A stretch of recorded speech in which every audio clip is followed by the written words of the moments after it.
All right, you've got Steph and Jacinta here. We are here to wrap up day one of national finals. I was at USC today. You're at Calandra with the men's teams. Tell us about what happened today. We had three big games, three pretty exciting results. South came out on top in every single game they played. Yeah, that is correct. So the opening game was the Knox Raiders versus the Maitland Mustangs from the East. And look, to be honest, both teams probably got off to a little bit of a slow start, which is unexpected from the Maitland Mustangs. They are, like Mustangs would do in real life, straight out of the gate normally in a game. That. But today, the Knox Raiders, they've had a month off after being eliminated early in the NBL1 South finals, but making it here for Nationals because they won last year. And it really went toe-to-toe for a lot of the game, but Knox Raiders just able to really build their chemistry in the second half and managed to get the win. And some of the highlights being Kyle Bowen. He was doing a lot at both ends of the floor. Really great defense against the likes of Matt Gray of the Maitland Mustangs, who can be quite a threat, but also making a lot of easy baskets underneath the basket, obviously, for the Knox Raiders, but also Brody Nunn.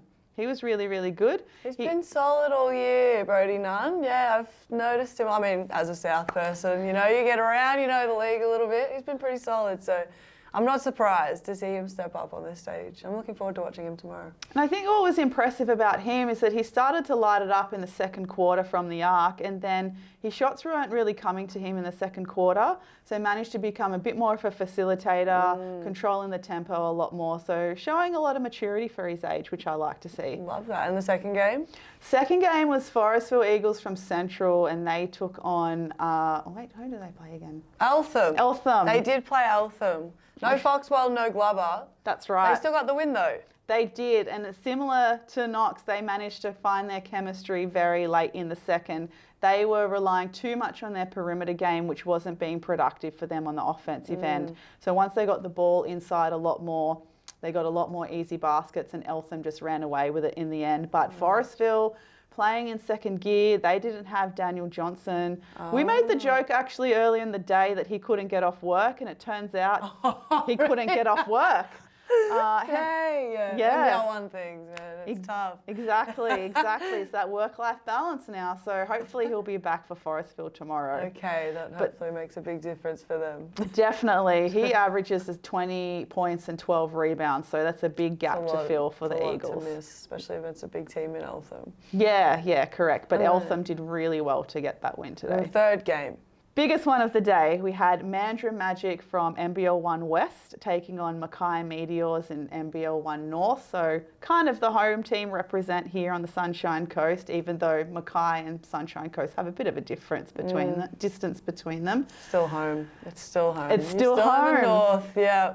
But so that's on last night. Yeah, exactly. And they had a great Mackay crowd, but Mandurah brought their big fan base and crowd with them. They were taking over the baseline. They were trying to distract all the free throws. Oh, wow. So that game not only had a great atmosphere, but the quality of the game was really high. So it was also trading baskets, very high intensity. Mackay Meteors without Isaac White and Todd Blanchfield, but at the end of three-quarter time, it looked like, I think 68 of their 71 points or something ridiculous like that were for points in the paint. Oh, wow. So, yeah, everyone really by committee doing a great job to get the win for Mackay, and, yeah, they ran away with it in the end. But the most entertaining game of the day, for sure. If you've got people on the baseline, that's always fun. Yeah, that's right. I love it. Well, I mean, over at USC, we started with Bendigo and Rockingham, which was a game I was really excited about, mainly because of the return of Meg McKay. And on the back of a 35 and 18 double-double and a triple-double from Callie Wilson, she was even surprised that she rebounded. They got the win. So Rockingham thought they were out, and then we're watching on, making sure that the plus, minus, and all the differentials. So we go into the next game, and we've got Central Districts plays against, who did they play against again? Southern District Spartans. Southern Districts, yes. The Battle of the Districts. The Battle of the Districts. And my goodness, Central Districts crowd, like Mandurah, unreal. Created an atmosphere. And I mean, on a Friday afternoon, you know, it wasn't super packed at the time, but gosh, they brought the atmosphere. So that was good. It was a tough game. It was up and down, up and down. Central's got away with it in the end. I mean, honestly, the amount of lead changes in that game would have been unreal. I mean, statistically, I don't know what it was, but that game was wishy-washy. Everyone was... I know that the Rockingham coach next to me was freaking out about the differentials. And then we finished off with a really tough game between Waverley and Newcastle, Battle of the Falcons. Which it is Battle of the ridiculous. Falcons. We went from the districts to the Falcons from 2 different conferences in different states. And Newcastle, they'd been there since the first game in the crowd, and they had been cheering for everyone, and they definitely did not cheer for Waverley Falcons. They did not like them at all. They came out passionate. Nicole Munger had over 30 points. I mean, she was balling out, but unfortunately it wasn't enough. You have 3 players from Waverley in 20-point games. Beck Cole popped off, obviously, but Renee, I can't pronounce the last name. I'm not even going to try because God forbid I butcher it. But man, that girl is everywhere. She's unreal. She is unreal. She was MVP of the game by a landslide, and they think they didn't play well. So it'll be interesting to see tomorrow when they come into the semi-finals. I think it's going to be some fun matchups on the women's side. I can't wait to see what happens on that. So they didn't think they played well, but they got a comfortable 14-point win. That's really interesting. No. I mean, I've seen them play much better basketball. I think, I think in every single game that I saw today, and it seems like from the men's side too, first quarter, everyone's warming up. They're like, oh my goodness, we've just celebrated for 4 days because we won championships. And now we're on the Sunshine Coast living our best life and we're playing people we don't know. And so you can see everyone sussing it out, trying to figure out the matchups and the style of plays. And as the games progressed, you could see the quality of the game starting to get better too. So I'm excited. I think tomorrow's going to be a lot better basketball. I think everyone's now found their comfort in this level of play. I mean, it's national finals. There's clearly some nerves there too. Yeah, and for us as commentators as well, like we are very lucky enough to be selected out of hundreds of commentators who applied to commentate nationals. But being on the Sunshine Coast, feeling like it's some kind of like basketball school camp reunion, because a lot of the time, like we've got our own little community amongst the commentators and we don't get to see each other most of the year. So this is our one weekend to do it. And we feel like we're on vacation. So I think a couple of the champions are also feeling like in 100%. Vacation mode and have to switch on to competing for a national championship kind of mode. But I think you're right. I think everyone's a bit more comfortable now. Everyone's kind of understanding the level of expectation and the caliber from the different conferences. So I think tomorrow everyone will probably be a little bit more prepared from the tip-off compared to what we saw today. We did a post-game interview with a player from Eltham, and he wanted to kind of put it down to jet lag despite the flight from Melbourne only being 2 hours, but I don't think... Mantra and Rockingham would have something to say about that. Exactly. I think if anyone's going to say something about jet lag, it's going to be our friends from Perth. Our Western Conference friends, But should we take a look at the matchups for tomorrow? I think that's a great idea. So it looks like in the men's competition, Steph, you did say that NBL1 South teams did come on top in the men's competition, and now it looks like they're going to face each other tomorrow at 2 p.m. Jeez Knox Louise. versus Eltham. I know they're not happy about that. No, that's right. And it looks like we're going to be switching venues too. So they're going to be at USC tomorrow instead of whereas they were at Caloundra today. Then coming up next is going to be Mackay and Forestville in the second semi-final for the men's competition. And closing out the day will be Maitland Mustangs and Mandurah at 7 p.m. to play off for the 5th and 6th placing, which is a shame to see the Western Australian team playing in that position given they played with so much heart today. Very well united team, great team concept basketball, so it's a shame because of the points difference. They don't find themselves in the semi-final. I think the pick of the 3 though is going to be Knox Eltham. Yeah, I can't wait. I know there's a rivalry there too. Like I've been in the gym with the Southeast guys and I've heard a lot of the smack talk. So I know that in the South, there's a lot of talk that gets thrown around. I know KJ Feng is going to have something to say about it. I know those boys from Eltham aren't going to take it very well. I think that's going to be a fun one to watch. It's going to be a lot of back and forth, and there's bragging rights on the line. I mean, that's the South. So who's the best South team at Nationals? I mean, we're going to find out tomorrow, so it's going to be exciting to see. Yeah, exactly. You know, Eltham right in the hive, winning the conference championship last week, and then give it a week and Knox might have one up against them over them in the national final. So I think that's, for me, is going to be the game of the day. Will be interesting to see how both Mackay and Forest will pull up after their games from today, though. Mackay really having to do absolutely everything today to make sure they got the win.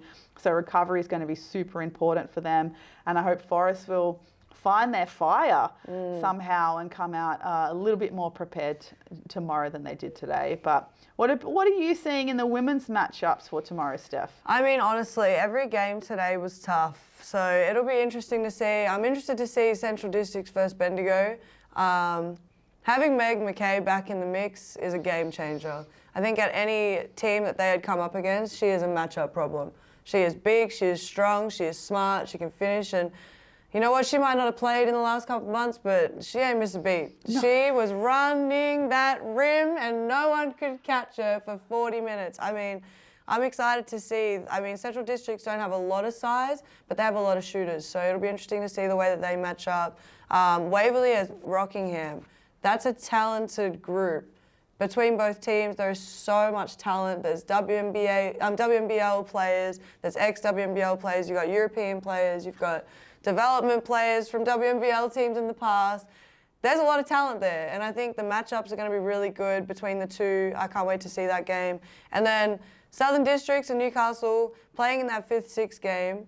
I don't even think that matchup can be underestimated. I think there's still a lot of talent. I'd love to see Nicole Munger go out there again. And, you know, Kalani Purcell, she is just unreal to watch. I mean, her vision, her ability to impact the game. Every time she had the ball, she made something happen. So, yeah, I'm going to be watching those games. I'll be at USC tomorrow watching the boys, but I will be locked in to the KO feed. Oh, yeah, and it's just as well that because we've got all the games loaded on the NBL1 app and all the live stats are on the app as well. When you're at one venue, you can always check in on the games at the other venue. So that's very handy. But I think for the women's games, you're right, it's going to be a really tight race. Biggest question from Central Districts, I'm guessing Casey Samuels is going to have to be tasked with guarding Megan McKay. But you mentioned before Kelly Wilson had a triple-double, including 17 assists. Yeah. And the advantage also of playing with Kelly Wilson and Megan McKay on the same team is that Kelly is great at pass placement, but McKay will catch anything. Oh, she's got gloves, man. She's got the football gloves with the stick on, hairspray in them. Like, there's something going on there because that is unreal, the way that she can catch anything. Yeah. And she'll get every rebound. You miss? I don't worry, we got Meg. Yeah. She's got some kind of magnetism with a leather ball. I don't know how she does it. She's unbelievable. And when it comes to Waverley and Rockingham, who do you think's matching up on Carly Ernst? It'd have to be Georgia Pinu. Yeah, it'd have to be. I think there's good physicality there, but yeah, there's a good foot difference there, feels like. I mean, Carly's massive, and she shoots from up high too, so, you know, when she sees her iron, when you get into her and get her feisty, she plays better. There's not much of an answer for her, and then you got to guard Beck Cole, and she had 22 tonight. She, again, didn't think she played well, so it's interesting to see. You know, that's a tough team right there. There's a lot of balance. We came up against them as well in the South. I know that they're good. They've got good depth. So, but Rockingham, I don't think you can underestimate them. We've got Robbie Bryant in the point that is a walking bucket. So there's matchup problems on either side. I'm interested to see how that matchup balances out. Yeah, between Emma Gandini from Rockingham and Bet Cole from Waverley, both of them are the types of players you hate playing against because they are everywhere all the time. Wait, sorry, that's also how you are also everywhere all the time. Can't relate to that one. But they're the types of players that you want on that team. So I hope Gandini and Cole match up because they're just going to be off playing their own little 100%. fast-paced game. I think they're going to be really important for their teams. Absolutely. Well, tomorrow will be fun. I can't wait. I'm going to get to sleep, make sure we wake up tomorrow and have some fun. Yeah, all this time putting pressure on the players to be prepared. We better be prepared ourselves. I'm going to get my 8 hours. Yeah.